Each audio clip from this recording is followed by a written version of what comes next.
Stupid Genius. Welcome to the Stupid Genius and today we are going to talk about the HMP shunt. तो HMP shunt क्या होता है मैं आपको अभी समझाने वाला हूँ, ठीक है। चलो तो पहले तो हम आते हैं कि HMP shunt आखिर इसको बोलते क्यों। एक्चुअली इसके बहुत सारे नाम हैं। HMP shunt तो बस ऐसे ही नॉर्मली मतलब कॉमनली बोलते हैं कि HMP shunt। इनके नाम्स देखते हैं हम कितने सारे। Hexo monophosphate shunt, right. Hexo monophosphate shunt ये क्यों बोला गया है क्योंकि जो हेक्सो का मतलब क्या होता है 6 कार्बन वाला शुगर, मोनोफॉस्फेट का मतलब क्या है एक फॉस्फेट, और शंटिंग का मतलब क्या, देखो शंटिंग का मतलब क्या होता है तुमने फिजियो में पढ़ा होगा कि सपोज कोई भी यूजुअल काम हो रहा है, मतलब ये कोई पाथवे है, यूजुअली हम इसे जा रहे हैं, पर अब हम इससे ना जाके हम डाइवर्ट होके कोई और पाथवे में चले जाएंगे, अनदर पाथवे और बाईपास, इसको क्या बोलते हैं शंटिंग हो गया। यानी कि ब्लड की शंटिंग, जैसे ब्लड की शंटिंग होती है, नॉर्मली ब्लड ऐसे जाता है, सपोज इस रास्ते से जा रहा है, अब इस रास्ते से ब्लड ना जाके किसी और पाथवे में एंटर हो गया, किसी और आर्टरी में चला गया, तो उसको बोलते हैं शंटिंग ऑफ द ब्लड, यानी ब्लड इधर से उधर शिफ्ट हो गया। वैसे ही होता है जो हमारा ग्लाइकोलिसिस का प्रोसेस ना, जो हमारा ग्लाइकोलिसिस था, व्हाट वाज ग्लाइकोलिसिस। ग्लाइकोलिसिस क्या था, ग्लाइकोलिसिस का मतलब break down of the glucose. तो हम ग्लूकोज को क्या करते हैं, ब्रेक डाउन करके क्या बनाते थे, पायरुवेट बनाते थे, right. Pyruvic acid break down करके बनाते थे। अब हम क्या करेंगे, ग्लूकोज मॉलिक्यूल्स को ब्रेक डाउन करने का नया तरीका निकालेंगे। क्या करेंगे, नया तरीका, तो उसको बोलते हैं HMP शंटिंग। यानी कि जो यूजुअल पाथवे थी हमारी ग्लूकोज को ब्रेक डाउन करने की, अब वो यूजुअल पाथवे फॉलो नहीं होगी, अब एक डाइवर्टेड पाथवे फॉलो करेंगे हम, उसको बोलते हैं शंट, ठीक है। That's why it is called shunting. तो उसका नाम क्या है, HMP शंट। उसका फुल फॉर्म क्या है, हेक्सोज मोनोफॉस्फेट शंटिंग, राइट, और मोनोफॉस्फेट शंट। दूसरा नाम क्या है, ट्रिपल पी। ट्रिपल पी का मतलब क्या sir, pentose phosphate pathway. Sir pentose का मतलब तो 5 शुगर होता है, और अभी आपने बोला यहाँ पे 6 शुगर, तो देखो 6 शुगर इसलिए बोलते हैं क्योंकि जो हमारा ग्लूकोज है ना, ग्लूकोज से बनता है ग्लूकोज 6 फॉस्फेट। अरे सर ये तो ग्लाइकोलिसिस वाली रिएक्शन है, बिल्कुल सही। The first step of this HMP shunt is of glycolysis वाला रिएक्शन। कैसा सर, ग्लूकोज होगा, ग्लूकोज में हमें क्या करेंगे, फॉस्फेट ऐड कर देंगे, तो बन जाएगा ग्लूकोज 6 फॉस्फेट। सर इसका तो हमें एंजाइम भी पता है, बिल्कुल सही। एंजाइम क्या होता है, हेक्सो काइनेज और ग्लूकोकाइनेज। तो ये दोनों एंजाइम्स होते हैं जो इस प्रोसेस को है ना आगे बढ़ाते हैं। तो ग्लूकोज से ग्लूकोज 6 फॉस्फेट। सर ये वाला स्टेप तो समझ आ गया, बहुत आसान है। तो समझ आया क्या है, इसलिए इसको बोलते हैं हेक्सोज। क्या बोलते हैं इसको, हेक्सोज मोनोफॉस्फेट। क्यों, क्योंकि ग्लूकोज क्या है, एक हेक्सोज शुगर है और उसके साथ एक फॉस्फेट लगा है, इसलिए इसको बोलते हैं हेक्सोज मोनोफॉस्फेट शंट। सर तो पेंटोज वाला तो बताओ, पेंटोज वाला क्यों बोलते हैं, क्योंकि इसमें 5 कार्बन वाला भी शुगर बनता है। सर कैसे, आपको याद है इसका मतलब क्या होता है, राइबोलोज, राइबोस, ये 5 कार्बन शुगर है ना, 5 कार्बन शुगर्स। हाँ सर ये तो DNA RNA में सुना सुना लग रहा है, बिल्कुल सही। तो जो DNA RNA में जो शुगर इस्तेमाल होती है ना, वही है ये क्या, राइबोस शुगर। तो ये सर क्या ये HMP शंट ही पाथवे है जिससे DNA RNA बनता है, बिल्कुल सही। HMP शंट ही वो पाथवे है जिसमें से जो हमारा पेंटोज शुगर होता है ना वो बनता है। तो तुम्हें समझ आया कि what is the importance of this HMP shunting. Yes sir, थोड़ा थोड़ा तो समझ आया कि हाँ कि DNA RNA के सिंथेसिस में ये मदद करेगा।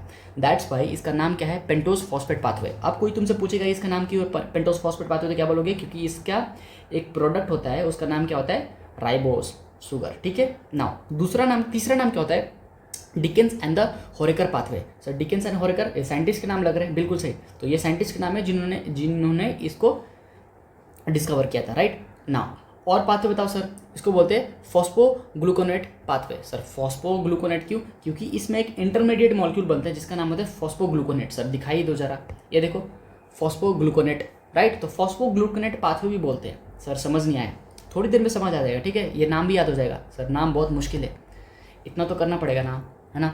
उसको और भी 5वां नाम क्या है इसका, अल्टरनेटिव पाथवे फॉर ग्लाइकोलिसिस। अब समझ आया क्या, मैं स्टार्टिंग में आपको क्या बता रहा था कि अब जो शुगर मॉलिक्यूल है, अब उसको हम ग्लाइकोलिसिस से ब्रेक डाउन नहीं करेंगे, अब हम क्या करेंगे, उसका नया करेंगे। कौन सा प्रोसेस है वो, HMP शंटिंग। इसलिए इसको और भी क्या बोला जाता है, अल्टरनेटिव पाथवे फॉर ग्लाइकोलाइसिस, ठीक है। नाउ अब इंपॉर्टेंट सुनो, 10% of the glucose is oxidize by HMP shunt process. मतलब क्या बोल रहे हो सर, हमारी बॉडी में जितना भी ग्लूकोज है, कितना ग्लूकोज है, सपोज 100% ग्लूकोज हमारी बॉडी में, किसी की बॉडी में, तो उसका जो 10% of the oxidation of the glucose होगा ना, वो बाई किस मेथड से होगा, HMP शंटिंग से होगा। वाह सर मज़ा ही आ गया। अब सुनो एक और इम्पॉर्टेंट बात जो कि बहुत इंपॉर्टेंट है, जो हमारा आरबीसी है यानी कि रेड ब्लड सेल एंड जो हमारा लीवर है, वो दोनों क्या करते हैं, 30% ऑफ इट्स ग्लूकोज ऑक्सीडाइज करते हैं किससे, एचएमपी शंटिंग से। अरे सर 30% मतलब तो ये बहुत ही खतरनाक प्रोसेस है। बिल्कुल, तो आपको समझ आया कि पूरी बॉडी में 10% of the glucose is oxidize by the HMP shunting, और लीवर और आरबीसी में 30% of the glucose is oxidize by the क्या, एचएमपी शंटिंग। अरे सर आरबीसी में तो न्यूक्लियस वगैरह होता है नहीं, तो एंजाइम्स तो होते हैं ना आरबीसी में, आरबीसी में एंजाइम्स होते हैं, उनसे ऑक्सीडेशन होता है और उनसे एनर्जी मिलती है ना। सर एनर्जी क्यों चाहिए हमें एनर्जी चाहिए to maintain the oxidative stress. ठीक है, नेक्स्ट लेक्चर में उसका डिटेल एक्सप्लेनेशन बताऊंगा। ठीक है, चलो, क्योंकि नेक्स्ट लेक्चर में हमें पढ़ना है ना what is the importance of the HMP shunting in the maintenance of the RBC. ठीक है, चलो स्टार्ट करते हैं। अब सुनो, जो हमारा एचएमपी शंटिंग है, तुम ओवरऑल समझ गए ना। अब एचएमपी शंटिंग के बारे में बताता हूँ। इसमें 2 फेजेस होते हैं। कितने फेजेस होते हैं? 2। कौन कौन से सर? एक तो होता है ऑक्सीडेटिव फेज, देखो एक होता है ऑक्सीडेटिव फेज और दूसरा होता है नॉन ऑक्सीडेटिव फेज। तो हमें क्या करना है, दोनों फेज को अलग अलग पढ़ना है, क्योंकि एग्जाम में क्वेश्चन आता है ना तो वो सिर्फ पूछते हैं कि ऑक्सीडेटिव फेज लिखो, और कभी कभी पूछते हैं सिर्फ नॉन ऑक्सीडेटिव फेज लिखो। क्यों, ऐसा क्यों सर? क्योंकि ये प्रोसेस बहुत ही कॉम्प्लिकेटेड है। पर चिंता मत करो, मैं बहुत आसानी से समझाऊंगा। तुम नाम खुद ही देख लो कितना कॉम्प्लिकेटेड नाम है, देख रहे हो, है ना। तो थोड़ा सा कॉम्प्लिकेटेड होता है। तो चलो मैं स्टार्ट करता हूँ और ये सारी प्रोसेस मैं आपको समझाता हूँ, यानी कि first phase of the HMP shunting समझाता हूँ। तो हम ना पहले यहाँ पे नहीं पढ़ेंगे, अपन पहले चलेंगे कॉन्सेप्ट के ऊपर, है ना। और कॉन्सेप्ट हमारा रहा ये, अरे सर ये तो और ख़तरनाक दिख रहा है, अरे चिंता मत करो, हो जाएगा। अब मैं तुम्हें जो जो बोलता हूँ ना उसको ऐसे ध्यान से सुनते रहो और देखना ये तो हलवा हो जाएगा। अब मैं क्या बोल रहा हूँ आपको, मुझे आप ये बताओ कि ग्लूकोज से, ये जो हमारा ग्लूकोज है, ग्लूकोज से ग्लूकोज 6 फॉस्फेट कैसे बनेगा। ये तो सर पहला रिएक्शन है ग्लाइकोलिसिस का। तो बिल्कुल यहाँ पे एंजाइम होगा हेक्सोकाइनेस और ग्लूकोकाइनेस, है ना। इनसे क्या बन जाएगा, हमारा ये बन गया ग्लूकोज 6 फॉस्फेट। तो सर इसमें एक फॉस्फेट ऐड करना है बस, बिल्कुल सही। तो हमने क्या किया, एक फॉस्फेट ऐड कर दिया, तो पहला हमारा रिएक्शन बन के आ गया। सर ये वाला तो सबको आता है, आगे बताओ आपको समझ आएगा ना ये वाला कैसे हो गया। अब सुनो, मैं जो बोल रहा हूँ ना उसको पहले याद कर लो, फिर ये रिएक्शन ईजी हो जाएगी। मैं क्या बोल रहा हूँ ज़रा ध्यान से सुनो कि ये रहा पहला स्टेप, ये रहा दूसरा स्टेप, ये तीसरा और ये चौथा। सर ये तो आसान है। तो अब सुनो कि जो दूसरा स्टेप है और जो 4th स्टेप है, इसमें से एनर्जी बाहर निकलती है। ऐसा है क्या सर? कौन सी एनर्जी बाहर निकलती है, एटीपी की एनएडीपीएच, राइट। सो अभी आप क्या याद करोगे, जो सेकंड स्टेप है उसमें से एनर्जी क्या निकल रही है, बाहर निकल रही है। और जो 4th स्टेप है उसमें से भी एनर्जी क्या करेगी, बाहर निकलेगी, है ना। तो NADH जब बाहर निकलता है, इसका मतलब सर NAD+ आपने अंदर डाला होगा, बिल्कुल सही। जब हम NAD+ डालते हैं अंदर तो NADH बाहर निकलता है ना। सबको ये कॉन्सेप्ट पता है, क्योंकि पिछले कुछ लेक्चर से हम यही सब कर रहे थे। तो NADH डाला और NAD+ डाला और NADH बाहर निकल गया। समझ आया क्या इतना? कौन से स्टेप में, step number 2 and step number 4। Sir समझ आ गया, है ना। इसको हाईलाइट कर दो स्टेप को। तो ये वाला स्टेप और ये वाला स्टेप। चलिए अब आपको इतना समझ आ गया तो आगे बढ़ते हैं हम, ठीक है। अब सुनो, जो हमारा 3rd स्टेप है ना, थर्ड स्टेप में पानी ऐड करते हैं। क्या ऐड करते हैं? पानी ऐड करते हैं। तो चलो जल ऐड कर दो ज़रा, देखो सर जल ऐड कर दिया। तो ये हमारा जो पानी है वो मैं क्या कर रहा हूँ, 3rd स्टेप में ऐड कर रहा हूँ, ठीक है। तो अब मुझे बताओ कि आपको इतना समझ आया कि 2nd और 4th स्टेप में क्या होगा, एनर्जी बाहर निकलेगी। और कौन सी एनर्जी बाहर निकलेगी सर? NADH निकलेगा, है ना। 2nd एंड 4th स्टेप में NADH बाहर निकलेगा। और 3rd स्टेप में क्या होगा, पानी हम ऐड करेंगे। सिंपल है। अब मुझे आप सिंपल सी एक बात बताओ, क्या आप एंजाइम का नाम लिख सकते हो क्या? मैं आपको एक ट्रिक बताता हूँ। इस पूरे ऑक्सीडेटिव फेज में, ये ऑक्सीडेटिव फेज है ना, ऑक्सीडेटिव फेज में जितने भी एंजाइम्स के नाम लिखे जाएंगे ना, पहले सबस्ट्रेट का नाम आएगा, फिर उसका फंक्शन का नाम आएगा। जैसे यहाँ देखो ये ग्लूकोज है, राइट। तो हमने एंजाइम क्या लिखा है, हेक्सोकाइनेस। सर आपने तो ग्लूकोज काइनेस नहीं लिखा, देखो ग्लूकोकाइनेस भी होता है, ग्लूकोकाइनेस भी एंजाइम होता है। तो ग्लूको का मतलब क्या, ग्लूकोज, और काइनेस का मतलब क्या, फॉस्फेट ऐड करना, राइट, है ना। तो सर हेक्सोकाइनेस क्यों लिखा? अरे हेक्सोस का मतलब होता है 6 कार्बन, 6 कार्बन पे एक ग्लूकोज, एक फॉस्फेट ऐड करना। तो सर 6 कार्बन के तो बहुत सारे शुगर हो सकते हैं, जैसे कि हमारा फ्रक्टोज। तो बिल्कुल जो हमारा हेक्सोकाइनेज है ना, वो फ्रक्टोज पे भी क्या करता है, ये ऐड करता है फॉस्फेट। बट जो हमारा ग्लूकोकाइनेज है, ग्लूकोकाइनेज वो सिर्फ ग्लूकोज पे ऐड करता है। अब समझ आया डिफरेंस क्या है। अब सुनो, मैं आपसे क्या बोल रहा हूँ कि सेकंड स्टेप का एंजाइम कैसे लिखोगे। सर सेकंड स्टेप का एंजाइम तो लिखोगे कि इसमें से एनर्जी रिलीज हो रहा है, तो आप लिखोगे डिहाइड्रोजनेशन रिएक्शन हो रहा है ना। देखो यहाँ पे हाइड्रोजन नहीं है और यहाँ पे हमने हाइड्रोजन चोरी कर लिया, यानी कि सेकंड स्टेप में जो एंजाइम होगा उसका काम क्या है, डिहाइड्रोजिनेशन। क्या है काम है, डिहाइड्रोजिनेशन। तो आप एंजाइम का नाम कैसे लिखोगे। सर हम एंजाइम का नाम ऐसे लिखेंगे कि हम लिख देंगे ग्लूकोज, है ना, ग्लूकोज 6 फॉस्फेट और डिहाइड्रोजिनेज एंजाइम, डिहाइड्रोजिनेज एंजाइम, है ना। तो ये हो गया हमारा फर्स्ट सेकंड एंजाइम का नाम। तो सर फोर्थ स्टेप में भी सेम ही लिखना है क्या, बिल्कुल। फोर्थ स्टेप में अभी क्या हो रहा है, देखो एनर्जी बाहर निकल रही है, तो आप क्या लिखोगे, पहले सबस्ट्रेट का नाम लिखोगे। सबस्ट्रेट कौन सा, इसको बोलते हैं सबस्ट्रेट और इसको बोलते हैं प्रोडक्ट, है ना, क्योंकि रिएक्शन ऐसे जा रही है ना। तो ये हो गया हमारा सबस्ट्रेट। तो सबस्ट्रेट का नाम लिखोगे और उसके बाद क्या लिखोगे, प्रोडक्ट, सॉरी उसके बाद लिखोगे फंक्शन का नाम। तो फंक्शन क्या हो रहा है, डिहाइड्रोजिनेशन। सबस्ट्रेट क्या है हमारा, सबस्ट्रेट देखो खुद ही देखो, सबस्ट्रेट है 6 phospho gluconate 6 phospho gluconate dehydrogenase 6 phospho gluconate dehydrogenase. अरे सर मज़ा ही आ गया। सर अब थर्ड वाला बताओ। तो थर्ड वाले में मुझे बताओ, आप पानी ऐड कर रहे हो, यानी कि आप हाइड्रोक्सिलेशन रिएक्शन कर रहे हो, तो हाइड्रोक्सिलेज एंजाइम हो जाएगा। क्या एंजाइम का नाम होगा, हाइड्रोक्सिलेज। तो सर इसमें भी पहले सबस्ट्रेट का नाम लिखो क्या, बिल्कुल पहले सबस्ट्रेट का नाम लिखो। सबस्ट्रेट क्या है, यहाँ पे सबस्ट्रेट ये है, और प्रोडक्ट क्या है, प्रोडक्ट यहाँ पे ये है। तो सबस्ट्रेट का नाम लिखो ये वाला और उसका फंक्शन लिख दो। फंक्शन क्या होगा, हाइड्रोक्सिलेज एंजाइम, है ना। हाइड्रोक्सिलेशन रिएक्शन है तो एंजाइम का नाम क्या हो जाएगा, हाइड्रोक्सिलेज। तो सबस्ट्रेट कैसे लिखोगे, दो तरीके हैं, या तो तुम लिख दो 6 फॉस्फोग्लूकोनोलैक्टोन हाइड्रोक्सिलेज या फिर ग्लूकोनोलैक्टोन हाइड्रोक्सिलेज। तो हमारे पास आसान ये होता है कि हम लिख दें ग्लूकोनोलैक्टोन,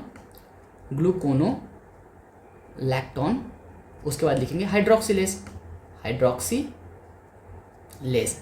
समझ आया क्या। तो 6 फॉस्फोग्लूकोनोलैक्टोन हाइड्रोक्सिलेज या फिर ग्लूकोनोलैक्टोन हाइड्रोक्सिलेज। सर हमें एंजाइम लिखना तो समझ आ गया, पर एंजाइम तो अब तभी लिख पाओगे ना जब आपको पता है कि सबस्ट्रेट का नाम कैसे आ गया, है ना। तो चलो पहले अब सबस्ट्रेट का नाम देख लेते हैं, उसके बाद आप एंजाइम समझ जाओगे। इतना समझ आएगा ना। तो जिसको नहीं समझ आया एक बार वापस से रिवाइंड करो, आपको बिल्कुल समझ आएगा कि 4 स्टेप की रिएक्शन है। देखो फर्स्ट स्टेप, ये वही नहीं चल रहा, first step, second step, third and fourth step, है ना। पहला वाला तो सिंपल है, ग्लूकोज से स्टार्ट करना है, ग्लूकोज 6 फॉस्फेट बनाना है, तो ये तो ग्लाइकोलिसिस वाला प्रोसेस हो गया, तो नॉर्मल है।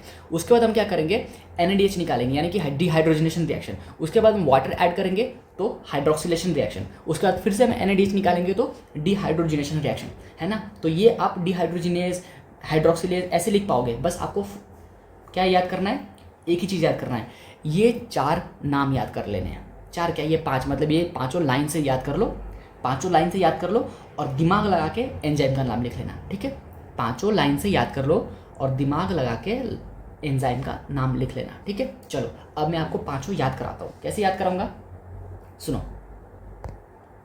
एक चीज़ इसमें और गौर करो। सर यहाँ पे आपने बोला कि ये 6 कार्बन कंपाउंड है और यहाँ पे आते आते हमारा 5 कार्बन कंपाउंड हो गया, तो CO2 किधर निकला है, CO2 निकला है इधर इस स्टेप में। तो आप क्या करो, यहाँ पे CO2 भी निकाल दो, CO2 निकाल दो, राइट। अब सुनो, तो फर्स्ट स्टेप से स्टार्ट किया और चौथे स्टेप में हमने क्या निकाला, CO2 निकाला, है ना। चलो आ जाओ, और इसका नाम क्या होगा, राइबोस लिखा है मैंने, यहाँ पर राइबोलोज होगा। यहाँ पे देखो ना, राइबोस नहीं होगा, जो ये लिखा है ना, देखो राइबोस नेक्स्ट स्टेप में आता है, यहाँ पे राइबोलोज होगा, राइबोलोज क्या होगा, राइबोलोज। नोट्स बनाते वक्त मैंने देखा नहीं होगा इसको, राइबोलोज 5 फॉस्फेट, ठीक है। चलो अब नाम याद कराता हूँ आपको, कॉन्सेप्ट समझ आया ना। अब देखो ऑक्सीडेटिव कितना आसान है, ऑक्सीडेटिव पाथवे में हमने पढ़ लिया, अब मैं आपको सिर्फ नाम याद कराता हूँ। पहले तो ग्लूकोज से आप स्टार्ट करोगे, कहाँ से स्टार्ट करोगे, ग्लूकोज से स्टार्ट करोगे। ग्लूकोज के बाद बनेगा ग्लूकोज 6 फॉस्फेट, है ग्लूकोज 6 फॉस्फेट। अब जैसे इसमें से हाइड्रोजन निकालोगे ना तो बनता है, देखो 6 फॉस्फेट तो फॉस्फेट रहेगा, तो बनेगा 6 फॉस्फो, बोलो मेरे साथ बोलो, ग्लूकोज 6 फॉस्फेट के बाद जब हम इसमें से हाइड्रोजन निकाल देंगे तो बनेगा क्या, 6 फॉस्फो तो रहेगा, तो 6 फॉस्फो ग्लूकोनोलैक्टोन क्या बनता है, ग्लूकोनोलैक्टोन बनता है। क्या बनता है, ग्लूकोनोलैक्टोन। तो पहला प्रोडक्ट इज, इसके बाद ग्लूकोनोलैक्टोन। और जब इसमें आप पानी ऐड कर दोगे तो क्या बनेगा, ये ग्लूकोनोलैक्टोन से बन जाता है ग्लूकोनेट। ग्लूकोनोलैक्टोन से क्या बनता है, ग्लूकोनेट। दोस्तों देखो 6 फॉस्फो का 6 फॉस्फो रह गया और बन गया ग्लूकोनेट। तो ग्लूकोनोलैक्टोन से बना ग्लूकोनेट। समझ आया क्या?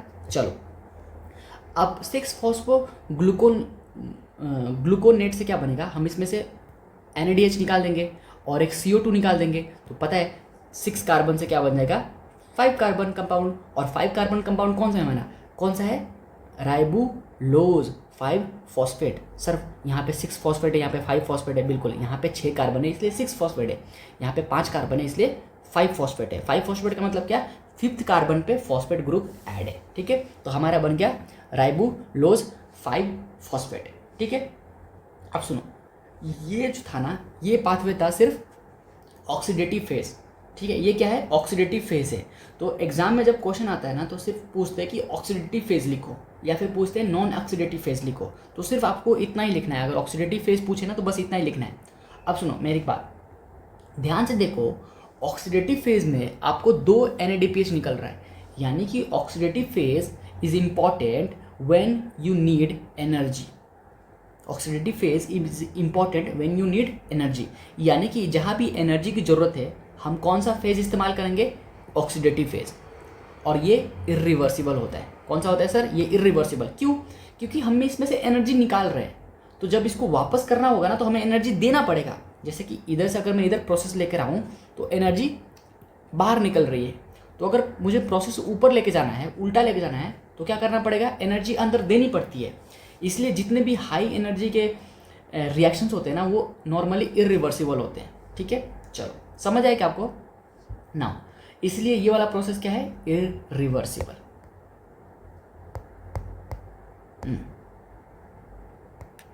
ये वाला हो गया।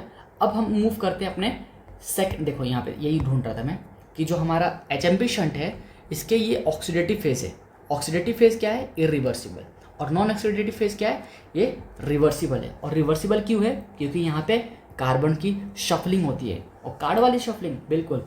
यहाँ पे क्या होगा, कुछ कार्बन उठ के कुछ कंपाउंड पे जाएंगे, फिर वहाँ से टूट के कुछ और कंपाउंड पे जाएंगे। समझाता हूँ आपको, ठीक है। चलो अब हम आते हैं अपने next phase of the cycle पे। साइकिल बोल रहा हूँ, next phase of the pathway पे। सर ये तो बहुत ही खतरनाक है, मैं स्किप कर दूंगा। नहीं, ये फेज बहुत ही ज़्यादा ईजी है, इतना ईजी कि मैं बता भी नहीं सकता भाई बस ये डायग्राम खतरनाक होती है इनकी। चलो अब मैं आपको बताता हूँ कि ये काम कैसे करता है। सुनो, इसको स्टार्ट करने से पहले मैं एक आपको कॉन्सेप्ट सिखाना चाहता हूँ। ये देखो, जब भी मैं बोलूँ ट्रांस कीटोलेज रिएक्शन, कीटोलेज रिएक्शन, जब मैं बोलूँ ट्रांस कीटोलेज तो आप पता है क्या सोचोगे, आप सोचो कि दो कार्बन क्या होगा, शिफ्ट होगा। शिफ्ट कहाँ पे होगा सर, कहीं भी हो सकता है। जब भी मैं बोलूँ ट्रांस कीटोलेज तो 2 कार्बन शिफ्ट होगा, और जब मैं बोलूँ ट्रांस एल्डोलेज तो सोचना कि 3 कार्बन शिफ्ट हो रही है। अरे सर ये तो याद ही नहीं हो पाएगा, याद हो पाएगा। एक लॉजिक बना लो, मैं बताता हूँ वो लॉजिक और उसको याद कर लो। अगर मैं आपको बोलूँ कीटोन बनाओ तो कीटोन कैसे बनता है, ऐसे, है ना। अगर ये दोनों स्ट्रक्चर हो गए तो बन जाएगा कीटोन। मैं बोलूँगा एल्डिहाइड कैसे बनती है ना, तो आप बोलोगे सर ये रहा। तो देखो मतलब मैंने किया था ऐसे कि जब 2 बॉन्ड होगी तो कीटोन बोलूँगा, है ना, और जब 3 बॉन्ड होगा तो बोलूँगा एल्डिहाइड। हालांकि ये बहुत बेकार है, पर जब भी 2 बॉन्ड होंगे तो बोलना कीटोन्स, जब भी 2 बॉन्ड होंगे तो बोलना कीटोलेज, ट्रांस कीटोलेज रिएक्शन, और जब 3 बॉन्ड आएंगे तो बोलना ट्रांस एल्डोलेज रिएक्शन। ठीक है, तो जब भी 2 कार्बन शिफ्ट होगा तो बोलना क्या बोलोगे, ट्रांस कीटोलेज, और 3 कार्बन शिफ्ट होगा तो बोलना ट्रांस एल्डोलेज। ठीक है, अब देखो मैं क्या समझा रहा हूँ आपको। Transketolase, transfer of 2 carbon, transketolase reaction, transfer of 2 carbon, transaldolase reaction, transfer of 3 carbon. समझ आया क्या, कि 2 कार्बन शिफ्ट करना है और 3 कार्बन शिफ्ट करना है। ठीक है, चलो चलो स्टार्ट करते हैं। अब देखो हमारा सबस्ट्रेट क्या होगा, हमारा सबस्ट्रेट होगा राइबोलोज 5 फॉस्फेट। राइबोलोज 5 फॉस्फेट ये 5 कार्बन का कंपाउंड है। अब क्या होगा, इसमें आइसोमराइजेशन रिएक्शन होगा। क्या बोल रहे हो सर? तो आइसोमरेज एंजाइम आएगा। कौन सा एंजाइम होगा सर? Isomerase enzyme. वो आके क्या करेगा, वो बना देगा राइबोज 5 फॉस्फेट। अरे सर ये वाली तो सुनी सुनी लग रही है। हाँ, ribose 5 phosphate is used in the RNA, DNA, है ना, एटीपी, एनएडीपीएस, जितने भी कंपाउंड्स है जिसमें न्यूक्लियोटाइड इस्तेमाल होता है, जैसे कि नाइट्रोजन बेस का, जो हमारा नाइट्रोजन बेस होता है, नाइट्रोजन बेस ऐसे ऐसे, अरे ऐसे ऐसे ऐसे ऐसे जो हमारा कंपाउंड था ना नाइट्रोजन बेसिस, उसमें ये वाली शुगर उससे अटैच होती है। जैसे कि ये वाला शुगर हो गया, है ना, और इसके साथ हमारा नाइट्रोजन बेस अटैच होता है 6th पोजीशन पे, तभी तो बनता है आरएनए डीएनए, है ना। आरएनए डीएनए में क्या होता है, एक नाइट्रोजन बेस होती है, एक राइबोज शुगर होता है, और उसके बाद अगर लॉन्ग चेन बनानी हो तो फॉस्फेट होते हैं, है ना। तो ये राइबोज शुगर जो है ये कहाँ पे यूज होता है, आरएनए एंड डीएनए में। ठीक है, और ये बना कैसे, ये बना है आइसोमरेज एंजाइम से। ठीक है, और एपीमरेज एंजाइम होता है, पता है ना एपीमरेज और आइसोमरेज में क्या फ़र्क है। हाँ, वही केमिस्ट्री वाली। तो अगर एपीमरेज एंजाइम आया तो बनता है जाइलोज 5 फॉस्फेट। समझ आया क्या? इसलिए 2 रिएक्शन हो गई है। क्यों सर, ऐसा क्यों बनाया कि ये राइबोलोज जो 5 फॉस्फेट है ना, ये इधर भी जा सकता है और इधर भी जा सकता है ना, ये इधर भी जा सकता है और इधर भी जा सकता है। तो जब आइसोमराइजेशन होगा तो बनेगा राइबोज 5 फॉस्फेट, और जब एपीमराइजेशन होगा तो बनेगा जाइलोज 5 फॉस्फेट। समझ आया क्या सर? इतना समझ आया। अब सुनो सर, ऐसे क्यों किया है? ऐसे इसलिए किया है कि ये कंपाउंड और ये कंपाउंड मिल के, ये दोनों मिल के क्या करते हैं, 2 प्रोडक्ट देते हैं। मतलब सर इसका मतलब जरा ये पढ़ो, क्या लिखा है, ये लिखा है ट्रांसकीटोलेज, यानी कि 2 कार्बन का ट्रांसफर, ट्रांसकीटोलेज रिएक्शन। तो 2 कार्बन क्या होगा, ट्रांसफर होगा। सर कहाँ से ट्रांसफर करें, बात दोनों सेम ही है। ये भी 5 कार्बन का कंपाउंड है, ये भी 5 कार्बन का कंपाउंड है। तो इमेजिन करो कि यहाँ से 2 कार्बन मैंने उठा के इस पे डाल दिया। मैं क्या कर रहा हूँ, ये राइबोलोज 5 फॉस्फेट जो है ना, यहाँ से 2 कार्बन उठाऊंगा और मैं इस पे डाल दूंगा। तो ये कितने कार्बन का कंपाउंड बन जाएगा, 3 कार्बन का। और आपको सबसे फेमस 3 कार्बन का कंपाउंड बताओ, glyceraldehyde. Famous 3 carbon compound is glyceraldehyde. तो यहाँ से 2 कार्बन उधर कर दिए तो बन गया 3 कार्बन कंपाउंड, जो कि ग्लिसरल्डिहाइड और 3 फॉस्फेट। सर 3 फॉस्फेट कहाँ से आया, यहाँ पे एक फॉस्फेट है ना, तो वही फॉस्फेट इधर कैरी ऑन हो जाता है। तो ग्लिसरल्डिहाइड 3 फॉस्फेट। तो सर जो 2 कार्बन इस पे गया तो ये तो 7 कार्बन का कंपाउंड बन गया। तो 7 कार्बन का कंपाउंड आपको पता है ना क्या नाम होता है, sedulose heptose. Sedulose heptose 7 phosphate. Sir 7 phosphate. हाँ, एक और लॉजिक की बात ये है, अगर ये 3 कार्बन का कंपाउंड बना ना, अगर ये 3 कार्बन वाला कंपाउंड बना तो 3 फॉस्फेट होगा, 3 पे फॉस्फेट होगा। और अगर ये 7 कार्बन वाला कंपाउंड बना तो ये 7 फॉस्फेट होगा, यानी कि 7th पोजीशन पे फॉस्फेट ग्रुप ऐड होगी। तो see this is सेडुलोज heptose. Sedulose heptose जो कि एक 7th कार्बन कंपाउंड है और उस पर एक 7th पोजीशन पे फॉस्फेट ग्रुप भी ऐड है। तो इसका नाम क्या हो जाएगा, सेडुलोज हेप्टोज 7 फॉस्फेट। ठीक है, समझ आया क्या कि राइबोलोज 5 फॉस्फेट से 2 कंपाउंड बने, आइसोमराइजेशन से बना और एपीमराइजेशन से बना। तो ribose 5 phosphate and xylose 5 phosphate, और ये दोनों कंपाउंड मिलके क्या बना रहे हैं, glyceraldehyde 3 phosphate and sedoheptulose 7 phosphate. Again ये कौन सा रिएक्शन था, ये ट्रांसकीटोलेज रिएक्शन था। उसके बाद क्या होगा, ट्रांस एल्डोलेज रिएक्शन। तो फिर से ये वाला कंपाउंड और ये वाला कंपाउंड दोनों मिलके क्या करेंगे, ट्रांस एल्डोलेज बनाएंगे। और यहाँ पे देखो तो 3 कार्बन की शफलिंग हो रही है। तो सर हम कहाँ से ट्रांसफर करें कार्बन, यहाँ से 3 कार्बन ट्रांसफर करें कि यहाँ से 3 कार्बन ट्रांसफर करें? तुम खुद दिमाग लगाओ, ये तो ऑलरेडी 3 कार्बन का कंपाउंड है, तो यहाँ से 3 कार्बन कैसे ट्रांसफर हो सकता है? तो हमें 3 कार्बन यहाँ से ट्रांसफर करना पड़ेगा। तो यहाँ से 3 कार्बन मैं क्या करूँगा, ट्रांसफर करूँगा और ग्लिसरल्डिहाइड 3 फॉस्फेट पे ऐड कर दूंगा। तो ये 6 कार्बन कंपाउंड बन जाएगा। और मुझे ये बताओ 6 कार्बन कंपाउंड फेमस कौन सा है, ये वाला। कौन सा, ग्लूकोज नहीं, फ्रक्टोज 6 फॉस्फेट, है ना। तो 7 कार्बन से जो हमारा 7 कार्बन था, इसमें से हमने 3 माइनस कर दिया, तो ये और 3 इधर से, तो 3 3 6, तो ये बन गया फ्रक्टोज 6 फॉस्फेट। तो यहाँ कितना बच गया, यहाँ बच गया 4 कार्बन, और 4 कार्बन का एक कंपाउंड का नाम बताओ, एरिथ्रोज 7 फॉस्फेट, एरिथ्रोज 7 फॉस्फेट। अब सुनो सर इतना तो मुश्किल है, याद नहीं होगा, याद होगा, तुम ना कार्बन के नंबर याद रखो। क्या याद रखो, कार्बन के नंबर। पहले यहाँ पे 5 कार्बन है तो राइबोलोज से स्टार्ट करना, राइबोलोज से 2 बनेगा 5-5 वाला, कौन कौन सा, ribose 5 phosphate and xylose 5 phosphate, है ना। अब वो दोनों मिल के बनाएंगे, फिर पहले कीटोलेज होगा, तो पहले 2 कार्बन ट्रांसफर होगी, फिर 3 कार्बन ट्रांसफर होगा। तो 2 कार्बन ट्रांसफर का मतलब कीटोलेज ट्रांस कीटोलेज रिएक्शन, और 3 कार्बन ट्रांसफर का मतलब ट्रांस एल्डोलेज रिएक्शन। तो पहले 2 कार्बन ट्रांसफर करोगे तो क्या बन जाएगा, इधर से 2 कार्बन निकाल दिया तो 5 में से 2 घटाया तो 3 कार्बन, तो 3 कार्बन वाला कंपाउंड कौन सा है, ग्लिसरल्डिहाइड, है ना, 3 फॉस्फेट। और इधर बन जाएगा 7 कार्बन वाला कंपाउंड जो कि सेडुलोज हेप्टोज होता है, सेडुलोज हेप्टो 7 फॉस्फेट।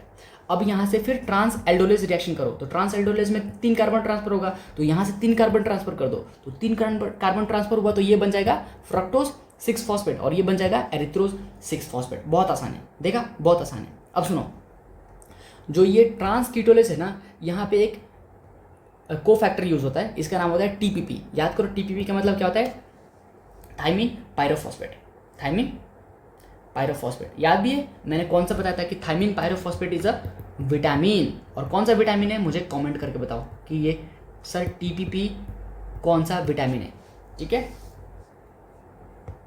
चलो अब इतना समझ आया। हाँ सर ये वाला क्या लिखा है सर, बताता हूँ। जैसे ये रिएक्शंस हो रहे थे ना कि ये वाला मिलके ये वाला मिलके ये दोनों बना रहे हैं, ये दोनों मिलके ये दोनों बनाएंगे, सिमिलरली ये जो एपीमरेज से जो बना है कौन सा सर, जाइलोज 5 फॉस्फेट, ये जो जाइलोज 5 फॉस्फेट है और जो एरिथ्रोज 4 फॉस्फेट है, ये भी रिएक्शन करते हैं, ये दोनों मिलके भी क्या बनाते हैं, प्रोडक्ट्स बनाते हैं। तो इसमें होता है ट्रांस कीटोलेज रिएक्शन। अरे सर कौन सा रिएक्शन कैसे हो रहा है, कुछ नहीं, देखो पहले होगा कि ट्रांस कीटोलेज रिएक्शन, फिर होगा ट्रांस एल्डोलेज रिएक्शन, फिर होगा ट्रांस कीटोलेज रिएक्शन, यानी कि 2 कार्बन फिर 3 कार्बन फिर 2 कार्बन, ऐसे याद रखो, 2 फिर 3 फिर 2, है ना।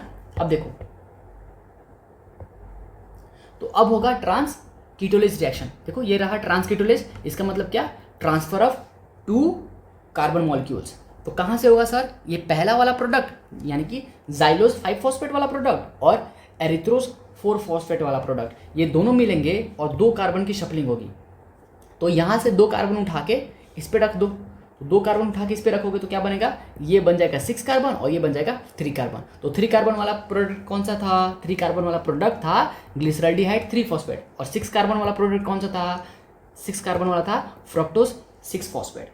अब ज़रा मुझे एक बात बताओ, इस पूरे मैकेनिज्म में, है ना, कितने नंबर वाले कंपाउंड्स बन रहे थे, या तो 3 नंबर वाला बन रहा था, है ना, या तो 6 नंबर वाला बन रहा था, या तो क्या बोलते उसको 7 नंबर वाला बन रहा है, या फिर 4 नंबर वाला बन रहा है, राइट। और कोई कंपाउंड्स नहीं बन रहा, तो कभी भी और कोई कंपाउंड मत लिखना, या तो ग्लिसरल्डिहाइड बनेगा, या तो फ्रक्टोज बनेगा, या फिर ये 7 कार्बन वाला सेडुलोहेप्टोज, या फिर एरिथ्रोज बनेगा, राइट। बस तुम नंबर्स याद रखना, नंबर्स याद रखोगे तुम लिख लोगे, जैसे कि हमने केमिस्ट्री में पढ़ा था ना नोमेनक्लेचर, उसी हिसाब से लिख लोगे तुम, ठीक है। इसलिए नंबर्स याद रखना। तो सर एक बार रिवाइज करा दो, ये रहा हमारा राइबोलोज 5 फॉस्फेट, इससे बनेगा आइसोमराइजेशन होगा एंड एपीमराइजेशन होगा। आइसोमराइजेशन से बना राइबोस 5 फॉस्फेट और ये बना जाइलोस 5 फॉस्फेट, दोनों मिलके क्या बनाएंगे, एक 3 कार्बन एक 7 कार्बन, 3 कार्बन वाला ग्लिसरल्डिहाइड 3 फॉस्फेट और 7 कार्बन वाला सेडुलोज हेप्टोज 7 फॉस्फेट, ये दोनों मिलके फिर क्या बनाएंगे, एक 6 कार्बन वाला और एक बनाएंगे 4 कार्बन वाला, 6 कार्बन वाला फ्रक्टोज 6 फॉस्फेट और ये एरिथ्रोज 6 फॉस्फेट, और ये xylose 5 phosphate plus erythrose 4 phosphate, ये दोनों मिलके फिर क्या करेंगे, ट्रांस कीटोलेज रिएक्शन करेंगे, यानी कि 2 कार्बन शिफ्ट होकर इधर आ जाएगा तो बन जाएगा 6 कार्बन यानी कि फ्रक्टोज 6 फॉस्फेट, और इधर बच गया 3 कार्बन यानी कि ग्लिसरल्डिहाइड 3 फॉस्फेट। समझ आया क्या, तो this is all about it, ठीक है। अब सुनो 2-3 इंपॉर्टेंट बात, जो हमारा ये राइबोस 5 फॉस्फेट निकला है, ये कहाँ पे काम आता है, आरएनए, डीएनए, एडीपी, एडीएच, है ना, ये सब में काम आता है। तो यहाँ पे ये काम आएगा, है ना। अब मुझे ये बताओ ग्लिसरल्डिहाइड 3 फॉस्फेट कहाँ पे यूज़ होता है, सर ये तो एक वन ऑफ द इंटरमीडिएट है ग्लाइकोलिसिस का, तो बिल्कुल ये ग्लाइकोलिसिस में यूज़ होगा और ये ग्लूकोनियोजेनेसिस में यूज़ होगा, राइट। फ्रक्टोज 6 फॉस्फेट कहाँ पे होता है, ये भी तो ग्लाइकोलिसिस में यूज़ होता है ना, तो this is also a intermediate of the glycolysis and gluconeogenesis. ये रहा इंपॉर्टेंस इसका। अब मैं आपको ये समझाता हूँ कि why H M P shunt is very important, why H M P shunt is important. तो ये रहा इसका इंपॉर्टेंस, जो कि बहुत बड़ी लिस्ट है, 10 लिखा है यहाँ पे, पूरे 10 चीज़ें लिखे पड़े हैं और एग्जाम में आपसे पूछा जाएगा ना तो आपको सब बताना है, ठीक है। बहुत आसान है, मैं आपको एक एक करके समझाता हूँ। अब सुनो, पूरा पाथवे अपने दिमाग में रखो और देखना कितना आसान है। आपका पाथवे में ये वाला प्रोडक्ट बाहर निकल रहा था, कौन सा सर? राइबोस 5 फॉस्फेट, है ना। राइबोस 5 फॉस्फेट आपका बाहर आ रहा था, यानी कि इसका इंपॉर्टेंस लिख दो। राइबोस फॉस्फेट कहाँ पे यूज़ होता है वो लिख दोगे तो उसका एचएमपी शंट का इंपॉर्टेंस हो जाएगा, है ना। तो राइबोस 5 फॉस्फेट कहाँ पे यूज़ होता है? Use in synthesis of the DNA, RNA, nucleotide, ATP, FAD and coenzyme A, right. So these are the compounds which are synthesized by the help of the ribose 5 phosphate molecule और sugar. तो इसलिए HMP shunt का important क्या हो जाएगा? In the synthesis of these molecules. समझ आया क्या? दूसरा देखो, NADH क्या था? एनर्जी था, राइट। तो NADH was also a product, NADH भी तो निकल रहा था ना ऑक्सीडेटिव फेज से। तो NADH का काम क्या होता है? It is source of the energy. यहाँ पे मैंने NADH लिख दिया, यहाँ पे होगा एनर्जी, तो मैं इसको काट देता हूँ और मैं यहाँ पे लिखता हूँ it is a source of energy,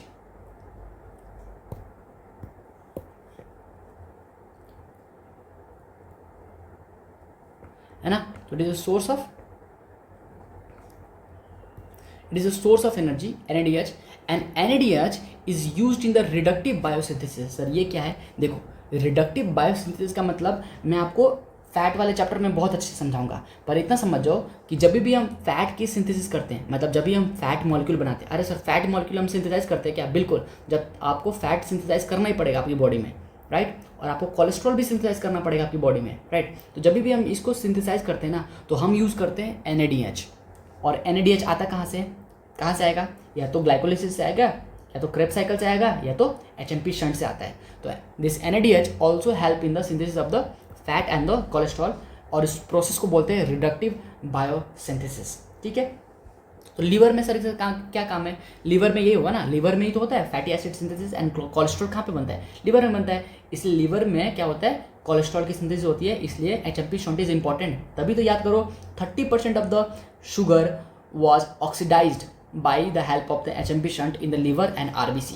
अब समझ आया कि लीवर क्यों लिखा है सर? तो RBC भी बता दो। बिल्कुल बताता हूँ, पहले ये देखो ग्लूटाथायोन। अच्छा, glutathione is a free radical scavenging molecule, यानी कि ये फ्री रेडिकल्स को खा जाता है, राइट। तो इसको खाने के लिए हमें एनर्जी चाहिए, एंड आपको पता है ना, आपने ग्लूटाथायोन जो है मॉलिक्यूल, इसका आपने पाथवे पढ़ा होगा फिजियोलॉजी में। नहीं पढ़ा तो कोई बात नहीं, नेक्स्ट लेक्चर जो आएगा ना वो ग्लूटाथायोन के ऊपर ही आएगा।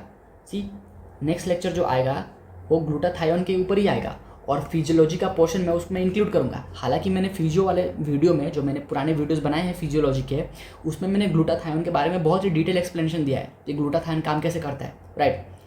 तो जब भी ग्लूटाथायोन हमारी बॉडी में यूज़ होता है तो वो ऑक्सीडाइज हो जाता है। अब उसको वापस रिड्यूस करने के लिए हमें एनर्जी चाहिए होती है, ठीक है, जो ना कि नेक्स्ट लेक्चर में आपको एक्सप्लेन करूँगा। तो उसको रिड्यूस करने के लिए हमें क्या चाहिए? एनर्जी चाहिए, और वो एनर्जी कौन सी होती है? वो एनर्जी होती है NADH। जो मैं आपको बोल रहा हूँ वो सब याद करते जाओ, ठीक है, ये सब पढ़ लेना है अच्छी तरह से। तो glutathione is a free radical scavenging molecule, जो कि एक एंटीऑक्सीडेंट है, एंड हमारा NADH हेल्प करता है ग्लूटाथायोन को रिड्यूस होने में, ठीक है। अब सुनो, मैक्रोफेज की एंटी बैक्टीरियल और एंटीसाइडल जो प्रॉपर्टी होती है ना, वो भी NADH के HMP पाथवे के जो NADH निकला है ना, NADH उसकी वजह से आती है। क्यों सर, ऐसा क्यों? क्योंकि जब हम ऑक्सीडेशन का जब हमारा NADH मॉलिक्यूल रिलीज होता है ना, तो ये हेल्प करता है बाकी चीज़ों को सिंथेसिस में। तो हमारा जो मैक्रोफेजेस है ना, मैक्रोफेजेस भी इसी पाथवे पे रियलाई करते हैं ताकि इनकी बैक्टीरियल साइडल एक्शन आ जाए। क्यों? क्योंकि this will help to regenerate this, and it is an antioxidant, that's why macrophages में भी ये इंपॉर्टेंट होता है। तो अगर तुमसे कोई पूछे कि मैक्रोफेजेस में क्यों इंपॉर्टेंट होता है, तो उसमें सिंपल एक ही लाइन बोलना है कि HMP shunt also help the macrophage in the bacterial cidal action, ठीक है, बस इतना बोलना है। RBC में क्या होता है sir? It help in the maintenance of the membrane. Maintenance of the membrane का मतलब क्या? फिजियोलॉजी वाला लेक्चर याद करो। फिजियोलॉजी वाले लेक्चर में मैंने क्या बताया था कि जब भी आपका RBC ओल्ड हो जाता है, राइट, या फिर आपकी बॉडी में ऑक्सीजन स्ट्रेस बहुत ही ज़्यादा हो जाएगी। तो ऑक्सीडेशन स्ट्रेस की वजह से क्या होता है, फ्री रेडिकल्स जनरेट होने लगते हैं। तो जो फ्री रेडिकल्स जनरेट हो गए हैं ना, वो क्या करते हैं, हमारे आरबीसी के मेम्ब्रेन को तोड़ने लगते हैं, आरबीसी के मेम्ब्रेन को तोड़ने लगते हैं। तो आरबीसी के मेम्ब्रेन को तोड़ने से बचाने के लिए हमें क्या चाहिए, हमें चाहिए ग्लूटाथायोन। और ग्लूटाथायोन कहाँ पे प्रेजेंट होता है, ब्लड में प्रेजेंट होता है। ग्लूटाथायोन कहाँ पे प्रेजेंट होता है, आरबीसी में प्रेजेंट होता है। तो जो ये एचएमपी शंट है ना, ये ग्लूटाथायोन को रीजनरेट करने में मदद करती है, इसलिए हमारा आरबीसी का मेम्ब्रेन भी स्टेबल रह पाता है, राइट। ब्लड में क्या करता है सर, ब्लड में एंटीऑक्सीडेंट प्रॉपर्टी करता है ये, क्योंकि it help to reduce the glutathione. ठीक है, आपको ग्लूटाथायोन पढ़ना ही पड़ेगा इसके लिए, नेक्स्ट लेक्चर में बताऊंगा सारी चीज़ें।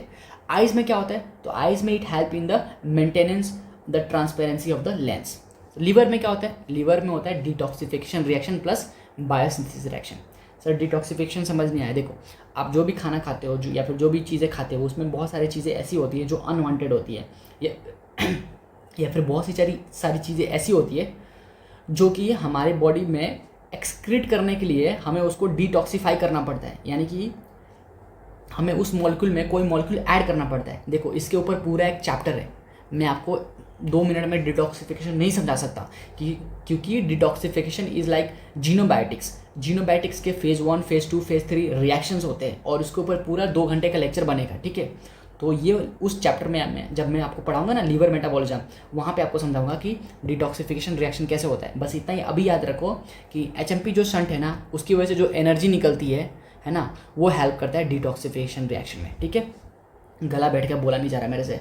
तो चलो आपको ये चीज़ें समझ आ गया, ये 10 पूरे अच्छे से समझ आ गया ना, याद कर लेना इसको। इसमें मैंने ये क्या लिखा है, याद करने के लिए लिखा है, क्योंकि ये 10 ऐसे याद नहीं हो पाते ना। तो आप कैसे सोचोगे, आप सोचोगे कि हमारा प्रोडक्ट क्या था, राइबोस 5 फॉस्फेट, उसका इंपॉर्टेंस क्या है, तो ये लिख दोगे। हमारा प्रोडक्ट क्या था, NADH, उसका इंपॉर्टेंट क्या है, तो ये लिख दोगे, है ना। लीवर में क्या काम करता है, लीवर में क्या इंपॉर्टेंस है, लीवर में इंपॉर्टेंट है fatty acid synthesis, cholesterol synthesis and detoxification reaction. RBC में क्या इंपॉर्टेंट है, to maintain the RBC membrane, है ना। ब्लड में क्या इंपॉर्टेंट है, ब्लड में एंटीऑक्सीडेंट का प्रॉपर्टी इंपॉर्टेंट है ना। आइज में क्या इंपॉर्टेंट है, तो आइज में ट्रांसपेरेंसी ऑफ लेंस के लिए इंपॉर्टेंट है। मैंने भी ऐसे याद किया था कि मैक्रोफेज में क्या इंपॉर्टेंट है, आरबीसी में क्या इंपॉर्टेंट है, लीवर में क्या इंपॉर्टेंट है, आइज में क्या इंपॉर्टेंट है ना। राइबोस 5 फॉस्फेट का क्या इंपॉर्टेंट है। तो important of the HMP shunt आप ऐसे ही लिख पाओगे, बाकी नहीं लिख पाओगे। ठीक है, तो चलो हमारी वीडियो हो गई ख़त्म, और हमने first phase and second phase दोनों पढ़ लिया। नेक्स्ट वीडियो में आपको बताऊंगा regulation and glutathione related topics. Bye.